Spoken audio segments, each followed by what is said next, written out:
Okay, so we have a new episode here of Legends and Leaders with Oz Pearlman, Oz the Mentalist.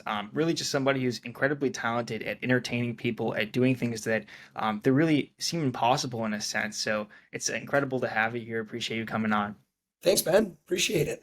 Awesome. So I'd love to just start with like early life. When you were a kid, how did this passion for mentalism and even magic in a sense and card tricks, how did this start to develop? How did you discover that?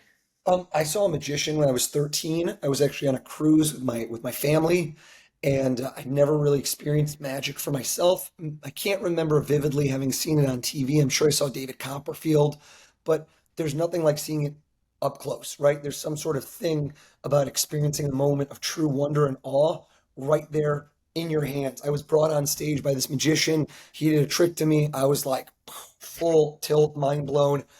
And then I have an obsessive personality, which I've seen in a lot of successful entrepreneurs, entertainers, athletes, like anybody who can hyper focus on one thing, sometimes to the detriment of others. But I became really obsessed. Every possible way that I could learn. I checked out every book at the library, Dewey Decimal System, like magic, everyone, read them cover to cover.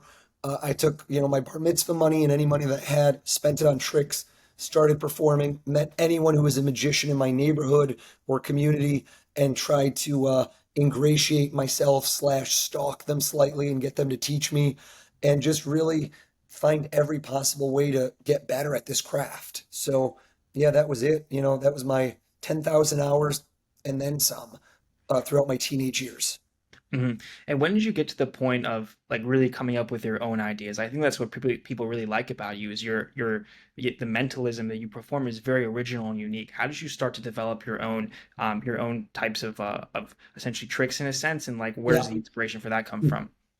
So, I always felt like I was cheating if I was just doing someone else's trick. Hmm. Now, keep in mind, we all stand on the shoulders of giants, so it's kind of like in most professions, comedians who I really admire, is yes, you want to craft your own joke, but you might have the same topic as someone else, right? Chris the Rock might have a different flavor than Dave Chappelle on the same topic, and that's where you get to be more of yourself. So with me, it's I create very differently than a lot of people. Think of a chef, right? You learn how to cut onions. You learn how to make chicken stock. You learn all these different sauces and you combine them. And so you get tools, you use your tools to create a recipe. I start at the end. So I start with an idea of what do I want my audience to remember? Like if I'm doing one of my, signature tricks is I have somebody think of someone and I cut a silhouette out of their face. And so I always started with I want to give someone a piece of impossibility they take home and they cherish forever. And then I worked backwards from what the ending is. So kind of like a great movie, Usual Suspects, The Surprise. Once you know the ending, how do you work backwards? And that's been my secret to success is I always think about the ending and then I figure out how I'm going to do it. And those are most of these tricks that you try to figure out from the end. Do they wind up being possible when you get to the beginning, or is it a lot of them aren't, and then there's a few that are, and then those are the great ones because they're Everything is possible. So yeah. that's I went to school, University of Michigan, go blue for engineering, and I'm now an engineer, but instead of engineering, electrical circuits, VLSI digital signals, which is what I went to school for, electrical engineering, I now reverse engineer the human mind. So I think, what way can I use to accomplish this task? And I know what my ending is, and I'm yet to find something that I want to do that I can't find a way to do it because even if I can't do it, again, all that I care about is the memory. And sometimes what people remember is not what really happened. So if you can manipulate the thought, the memory, the story people tell to be the one you guide them towards, memory is malleable, right?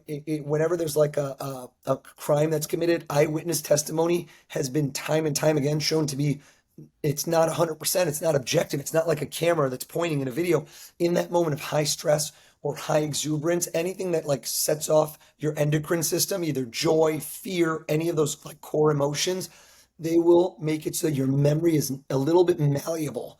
And what you think you saw is not what you saw, or how you process and tell a story. The more you tell it, the more it changes and evolves. And that's what I'm good at doing is kind of getting inside your head, reworking the circuits, and knowing how you will talk about me later. Mhm. Would you say that most of what you do is psychology, or is it most of it engineering? Like, is it like how much of a mix is Both. between both? It's like an art and a craft, right? I think it's like the best actors and actresses have they can separate themselves from the character, and that's why they become so believable. You can watch someone like a Christian Bale, who in one movie is a totally different person, and then you hear him talking, he's got a Welsh accent, and you're like, what the hell? These people so integrate themselves. Now, I'm not an actor, but what I'm doing is similar in the sense that I'm playing a role where I'm guiding you along, right? I'm creating a narrative where you think I can read your mind. And I tell people I can't read minds, I read people.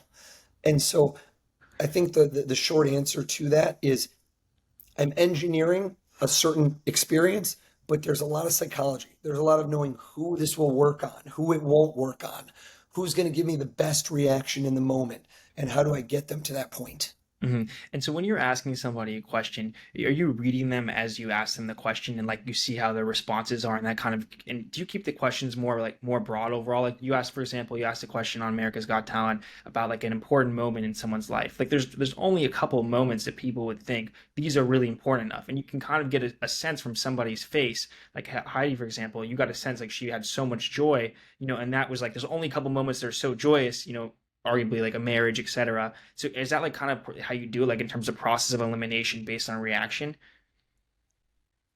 Somewhat, but the better question on that is why did I do it about something so emotional? Because let's say you just tell someone to pick a card and you find a card. That can be amazing and mind-blowing. Right. But later on, when you talk about it, there's not a strong emotional hook where you're like, oh my God, you're not going to believe I picked a card and you found it. Not really. I hear. But if you say to them, when my future husband proposed to me, he whispered one thing in my ear that nobody else knows. I've never said this to a soul. How did he know that? Now you've got a different story, right? Net, Hmm. net, you figured out something you couldn't know. I picked a card out of your head. I picked a word out of your head.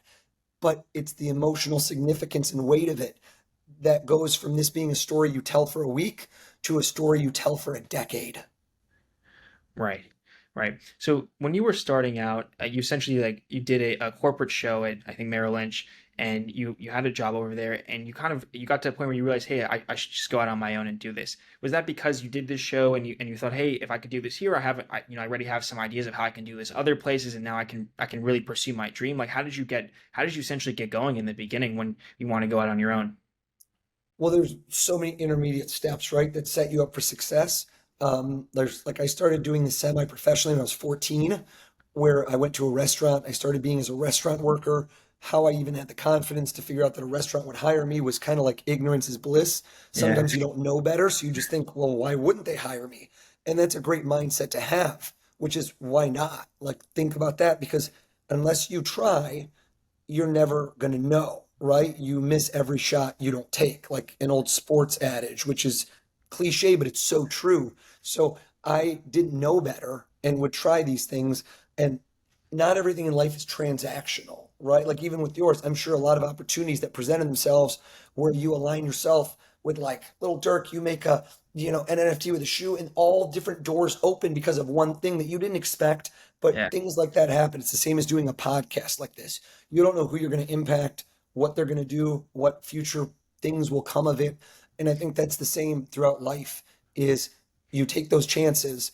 And I also set myself up for success. People watching this that have a side hustle, I wouldn't tell you just quit your job tomorrow and be like, let's do this.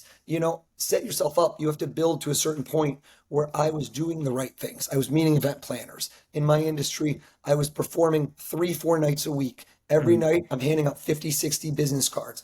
I'm performing in a target rich environment. What's my target? I realized for me, I was doing a lot of private parties, bar and bat mitzvahs in New York, 40th and 50th birthdays. And I wanted to eventually convert that into corporate events because some of those same people that have these fancy, fancy parties also run large organizations or own their own businesses and have things like sales meetings, incentive travel. Like, know what you're targeting and then think where are the best places to do that. It's not going to be a Chuck E. Cheese for me. It's going to be a steakhouse on the Upper East Side where the average person there also, has a business, has a home in the Hamptons. Like you start integrating yourself with the places and people that have the means to hire you in the future, unless you're in a different business. Let's say you're selling widgets or you're selling a product. know who the players are in your industry, know who's the person that you want to be in 5 years, and try to learn from them now to avoid some of those future mistakes and to fast track your growth. Yeah, I think it's a smart way to do it and to position yourself properly to be able to get the next opportunity while you're doing one. Where do you kind of see this evolving into? Like you've done like a reality show in a sense that did well, got an Emmy, and then you've been on multiple different appearances and kind of have your own social media channel too that you've been doing well, and that you have the in-person appearances. Like where do you see this evolving into next? Like what do you think are some steps that you want to be able to go towards the future with your career? So I looked at TV in general, and the ultimate thing that is like a force multiplier, right? Everybody wants to scale their business. How do you leverage? There's Mhm. only one of me and Right. what I do. So the way I leverage or scale is the more people that can be exposed and see what I do and hopefully gravitate and like it. That's it. And now the way of the world is this little thing right here has the opportunity to blast out to billions of people. So viral videos are obviously a big hit with certain people. I'm trying to do things that highlight what I do and the value add. And what I found is I do best on TV. Like on TV, it does great. In person, it does great. But on TV, it's got that wow factor, especially when you do it with famous people. You get genuine, authentic reactions. And what I realized about 2 years ago is that sports are the biggest thing on TV. They're the thing keeping TV alive right now. People that haven't cut the cord, it's all sports. The only Mhm. thing growing is sports year after year. And so, and athletes react amazing. And because you know what, there's something to be said for when you push your body to the limits, that when somebody can get in there and show you how to take your mind to the next level, they just kind of like act like kids again. And so in the last year, I partnered with ESPN. I did stuff for a bunch of NFL teams. We're doing that again this year with even more teams. So in the next few months, I don't know when this is coming up, but in the 2023-2024 sports season NFL, you're going to see me nonstop, like every other week with a different sports team and doing kind of never before seen mentalism, really crazy cool stuff. I'm super excited. And that's de facto like kind of a sneaky way to get your own TV show, where instead of getting my own TV show and trying to find an audience, the audience is already there. 20, 30 million people every week tune into Monday Night Football and Sunday Night Football. So now, if they can be exposed to me doing stuff that makes sense, it's not just who's this guy doing weird tricks. All of the stuff I do is custom designed around the teams and around a football fan and what they're interested in. And so that's kind of giving me a new audience. And it's we're spiraling it. I'm doing it with other sports as well because they're seeing the value. Mhm. Yeah, no, it's definitely a smart approach.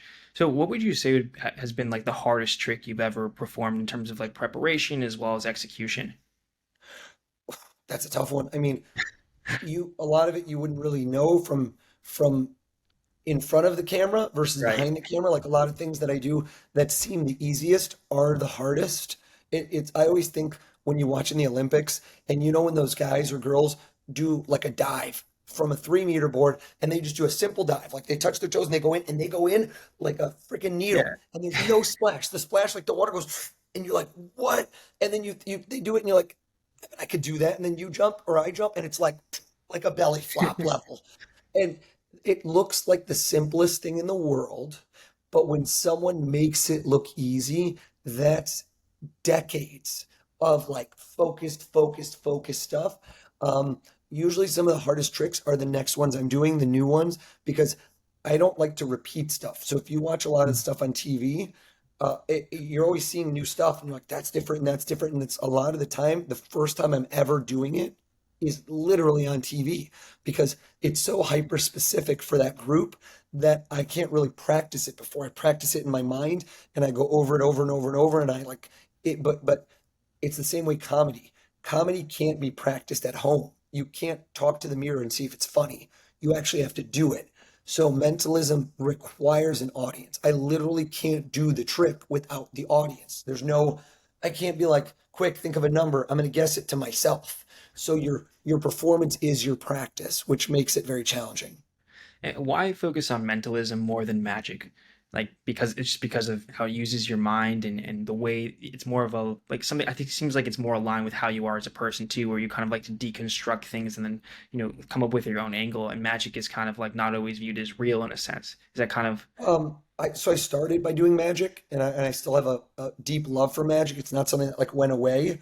yeah It's part and parcel. I made a decision, kind of a marketing decision, branding yeah decision when I was on America's Got Talent the year before me. A magician named Matt Franco, who's awesome. He won, and then I needed when I went on the show. I just like I'd been doing half mentalism, half magic, hmm and magic is a bit of a crutch because magic is prop based. And again, a card trick that you've practiced for 10 years within reason, it works every time. Do you know what I'm saying? Like, there's no real danger. Like I like to always call it, you pick a card, you put it back in. I know the move, and I'm going to find your card. So I'm not saying it's not cool. It's amazing, hmm but it hits different than the mentalism, where the mentalism feels like there's no trick. You yeah know, you're not, you didn't do anything. There's no like move. So how did you guess that thing? How did you know what I thought of? So it hits in a different way. And I, at the time, decided, you know what? I can't keep dipping my toe in the water. I got to dive in the deep end. So I branded myself. That's when I did my social was O's the Mentalist. Looks like Oz, but it's OZ the Mentalist. And I kind of said, I'm shedding the magic. I'm going to go full tilt mentalism to kind of distinguish myself. And also, when you do big shows for 500 people, 1,000, 5,000, 10,000 people, you need bigger and bigger props if you're a magician. hmm Otherwise, no one can see. So mentalism is not about props. I don't need any props. I am the show. So instead, the real stars of the show, the props, are the audience and their reactions. And when you see someone on camera on a jumbotron that just you just threw a frisbee in the audience and somebody in the eighth row catches it, stands up, and you tell them their ATM pin code, and they're like, what? Like that real, authentic, genuine, oh my God, how did you know that? That's what sells, whether it's on a jumbotron for 1,000 people or on TV for 20 million. That's the core of what I do. And I just decided the bigger the show, I don't want to carry props around. I want to be sleek, streamlined, and with mentalism, I can do that. So, from a practical perspective, Yeah, and it also seems to be more scalable, like you said. Like scalability, like as you scale your career too, that's something that with mentalism, it's just you can be as unique as possible. You're not like confined. it's limiting though, because with magic, there's so many different things. You can do card tricks, rope tricks, stage tricks, bird tricks. There's like, versus mentalism is very subset. So, it forces you to be much, much more creative. Um, it's like being a chef, but a vegan chef. Like if you can't use Yeah. all these other ingredients, you have to be much more creative with what you use. So with mentalism, I can't do all these other things. Like it doesn't look right. I can't produce a bird because people are like, what's that got to do with mentalism? My whole shtick is knowing how people think, how they behave, and kind of like using your mind in a different way.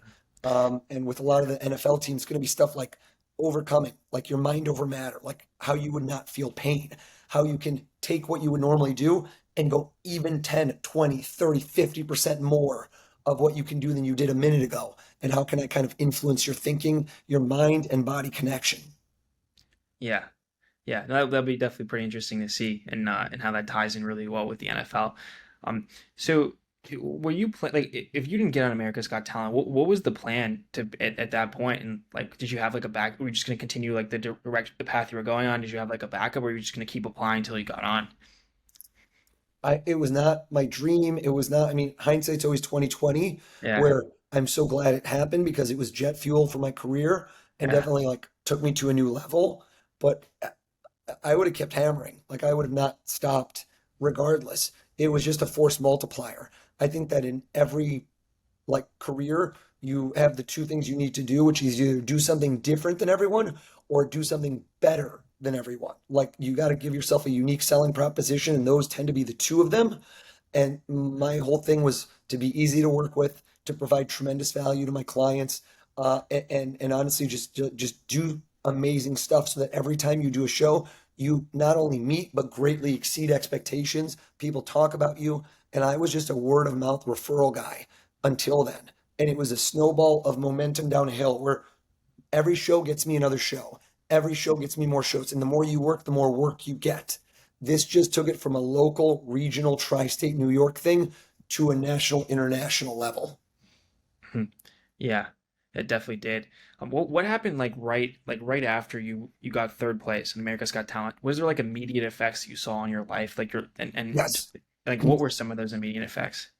It forces you to grow quickly. So I think it's kind of like I have to assume based on what I've spoken to like actors and actresses, you're in a hit movie and your life overnight, I'm not going to say it changes, but you're going to hopefully get a better team that's going to allow you to grow. So you might get representation. Instead of me being the guy picking up the phone you call, I now have a manager or an agent.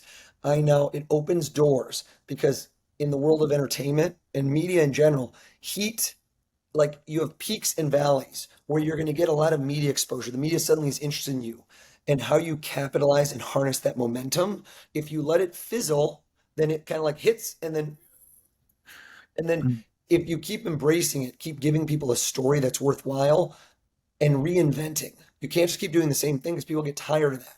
You've got to provide a value to like TV or social media or collaborations or something like that where people are fascinated but also seeing something new all the time. So in my example, for right away, I wasn't the guy answering the phones. My rates went up. I was looking more for quality than quantity, right? Where before I would just do any show that came my way, say yes, yes, yes. Now I had the luxury of saying no and kind of prioritizing to some degree. It was the same time that I had my first child. And suddenly you don't want to be working nonstop every Friday, Saturday, Sunday. You don't get to really be home doing smaller parties. You might scale and instead do bigger events that you fly to once or twice a week during the week. And you start kind of prioritizing different things in life. Yeah. So, do you think that you'll expand more into like productizing a lot of what you do, like maybe making like more? You did have a DVD that was a magic oriented DVD that did quite well. Do you think you'll do like more of that? Because it doesn't seem there's been something that's been so dominant as a mainstream product in magic and in mentalism. Have you kind of thought about that avenue at all? So I wouldn't, so I think it's too hyper niche to train people in what I do for a living because quite frankly, if you were interested enough, like of every 1,000 people that see me, maybe 100 people in the moment say, "Oh my God, how'd you do that?" And then where does that drop Right. off? Where does someone who's a kid who had a magic set and did like a month or so, what was different from them than me, where I became obsessed, kept doing it, kept doing it, kept doing it, and now this is what I do for a living for 20 plus years. What was different about us? So I think right now the whole world is at your fingertips. You can Google anything, you can YouTube anything, it's there. Mhm. So most of the reason people don't get it is not because it's not available, it's because they just don't. There's so much stuff to consume Yeah. nowadays. So I think that the real skills I have are not the mentalism, and I'm writing a book as we speak. It's all the other skills surrounding it. Think of it as packaging. Yes, inside the box is like a secret of how did you guess this, but when I walk into a room, what differentiates me from the other mentalists? It's the soft skills. It's how do you remember everyone's name? How do you become memorable? How do you, when you walk in, that instant feeling that people get that you've always seen, that you want to gravitate towards them, that you remember them later, that you talk about them? A lot of that has nothing to do with the tricks I do. It's a very select set of skills that you can work on, that you can build up and get better at, that are going to help you, whether you're a teacher, a dentist, a garbage man, anything, because we all interact with others. And how you can improve those relationships, like business and personal, are the same skills I use. They're literally the same things. Like I've learned how to reverse engineer people's thoughts. You can get inside your own head. That's the skill I want to give you. My skill to do on yourself to achieve kind of goals that you haven't achieved yet. Yeah, that's definitely really good to be introspective like that, and take the skills that you've learned throughout your whole career, and then be able to also apply them to you.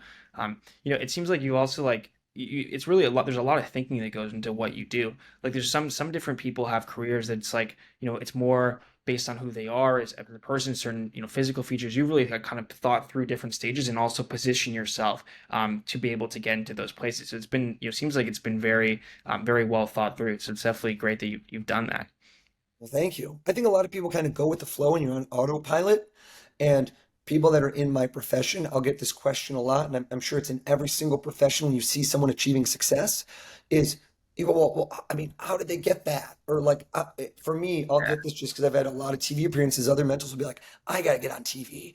And they'll say, "How do you get on TV?" And I'll ask them right away. I go, "What have you done to try?" And you get a blank stare, like, and I go, "Do you think that someone's going to see you somewhere?" And then they're just going to say, "Give me your business card. I'm going to make you a star, kid." That's not how it works. That's not the Right. world. You're going to always be your best champion. There's not some agent or some this or some business partner or anything like that. You are your number one cheerleader. You're going to be the one that has to make things happen. And most people don't even try. So when they say that to me, I go, "Well, what TV do you want to get on? Do you have local news?" They need to put up 3 hours of television a day, night and morning. They got nothing. Like they're dying for good content. But if you just say to them, "Hey, look at me. I'm great. I can do this trick." Who cares? Make it about them. Make it, I've told people this, like, think like them.